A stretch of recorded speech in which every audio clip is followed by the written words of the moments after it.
Good morning, everybody. Guess what we're going to do today? I know, it's very exciting. We're going to be going off for a walk with the doggo. You hear that, Marley? You hear that? We're going to go for our walkies. Oh, we're going to go for our walkies.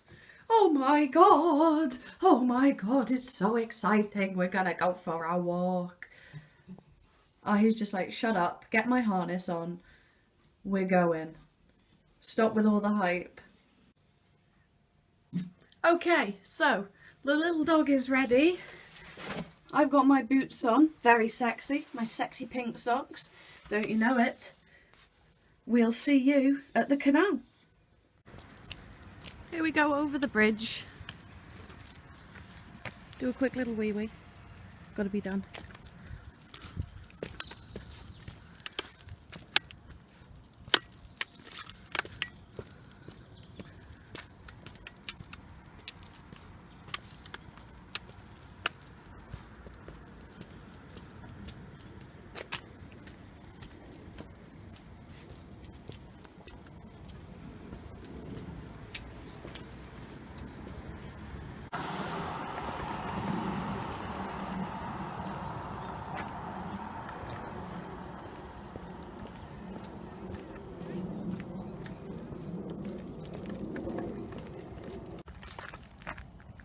So here we are, down by the canal.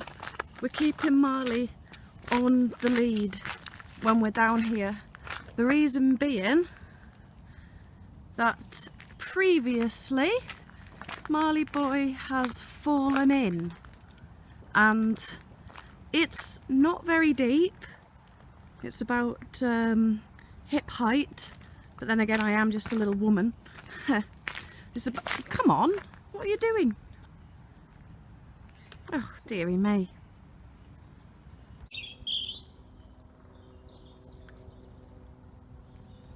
Two robins talking to each other.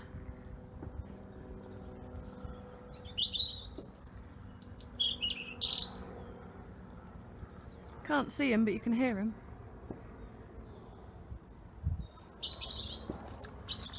Isn't that nice? So anyway, as I was saying, Marley has to stay on the lead by the canal nowadays. The reason being, he fell in. Now, look at the size of this dog. He's bloody tiny. Let me tell you what happened. I was walking in before work one morning and it was December. Luckily it was fairly mild for December, but yeah, I was walking along looking at my phone, not concentrating, and he fell in. Now, you can see he's got little, you can hear, he's got little bells on his collar. This is because he's 10 years old now. I've had plenty of experience of him just disappearing and running off. So anyway, we were walking along, I was looking at my phone, we weren't concentrating on what was going on, rather like now, which is when he takes the time to go and sniff his stuff. Whee! And all of a sudden I notice a distinct lack of jingling bells, and I think, oh shit, where is he?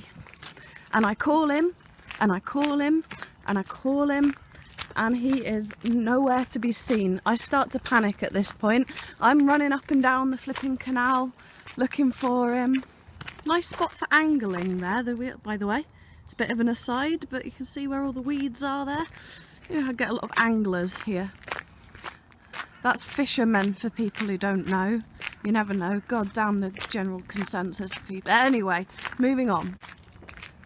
So I'm running backwards and forwards, shouting the dog. I can't see him, when all of a sudden I do see him. And where is he? He's swimming up the middle of the canal. Bloody hell, I tell you, I have never been such panicky Lottie, because he was starting to get exhausted. You could tell, you could see the whites of his little eyes. He's got a docked tail, not by choice, he was like that when I got him. and he hasn't got much of a rudder, and he's getting on a bit now. He didn't have enough energy to keep him going, and he started going down, and I'm thinking, fucking hell, what if he'd have gone down? What if he'd have drowned? So I need to get him out. So what do? I try and make a lasso out of the lead and try and call him towards me. He's desperately trying to swim towards me. I really don't want to get in. I really don't want to get in. It is not nice. It's cold, it's December, I've got 20 minutes until I need to be getting off to work, and I ain't got time for this shit. So I try and grab him. I'm lying down in this horrible grass which is full of dog shit and God knows what else, rubbish, fishing bait from left over from anglers and everything. Oh, whatever, lying in it, and I can't get him, and I'm desperately trying to reach for him and I can't. So here's what I do, very good idea. I take off my shoes and my coat and lay them on the side of the bank, and then very sensibly I remove my phone from my pocket and place it on the side. So I am now standing on the side of the canal with no shoes, no coat and no phone, and I jump in. It's not too deep, it's only up to belly button height. Obviously it's a little bit of a shock when it touches the old lettuce, but it's alright. Now we quickly run to the dog, rescue the dog, chuck him on the side. He's on the side now, quaking in terror, and I go to get out. Now that's where the fun really starts, because I can't. Now if you just have a look, that is actually quite high, and I would say the waterline was up to my midriff, so I actually couldn't climb out. And if you look all the way along, there's actually no way of getting out. Now I was actually a bit further along the canal, but it's like this all the way, and unfortunately we're always seeing dead animals floating down the middle of it. I've seen dead ducks, dead foxes, there was even a dead roe deer in there not long ago. In fact, there was one time where it was like the most perverse game of poo sticks I'd ever seen in my flipping life. There was a dead hedgehog, a dead duck and a cabbage. Yes, a cabbage, all floating down the middle of the canal all together. I've never seen anything like it. It was the most perplexing experience of my life. Now is a real test of how brave I am telling my story to you, because we've got some real human beings approaching us in the distance. Can you see them? They're going to think that I'm absolutely nuts talking to myself, so you know what, I'm actually going to have a break and come back in just a sec when we're a little bit further along. So there I was, in the canal, with no shoes on. Now, I'll start by describing the bottom of the canal in my besocked, bedraggled feet. It was silty, yes, certainly, and there was an inordinate amount of foreign objects on the floor.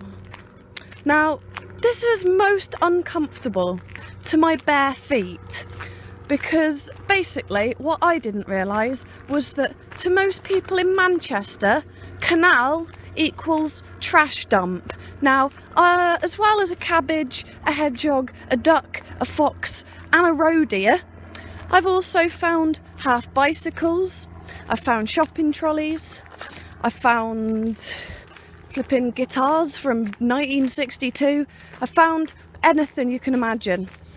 And all of that was sitting on the bottom, getting all up in my shit. It was highly unpleasant. Now, I walked up and down a little bit to see if I could find any branches to try and use my upper body strength to try and pull myself out, but working on a computer 8 hours a day, 5 days a week, and then playing video games on my days off means I haven't got a huge amount of upper body strength. Pretty much my only upper body workout is actually walking this little dog and holding the lead, and he's not very strong. So I couldn't pull myself out. I couldn't access my phone now because I'd left it out of reach on the bank. So I was stuck, and I stood in the flipping freezing cold canal up to my midriff with time ticking down. 5 minutes goes by, I start shouting help. 10 minutes goes by, I start to panic. I start screaming and shouting, going, somebody, anybody, please help me. And you know, I admit it, I'll hold my hands up. Yeah, I've got some mental health issues. I suffer from panic attacks. Yes, I get anxiety, big whoop, wanna fight about it. But the main point being, I was really starting to panic. It was getting really bad. So, like I say, 5 minutes has gone by, 10 minutes has gone by. We're broaching on 15 minutes now of me standing up to my midriff in the canal, screaming, help me, for the love of God, help me. And then, as if maybe there is a God, then, maybe, as if my guardian angel is truly looking out for me, what do I see in the far, far distance? But a man, and not just any man, but a big fat man in a reflective high-vis jacket. And I'm like, oh, thank you, Jesus. And so there I am, jumping around in the water, shouting, screaming, help me. And he starts walking towards me. Very, very, very slowly. And this is the Bridgewater canal. This is the oldest canal in England. It's also very, very, very long. I actually used to live by this canal when I lived 20 odd miles away.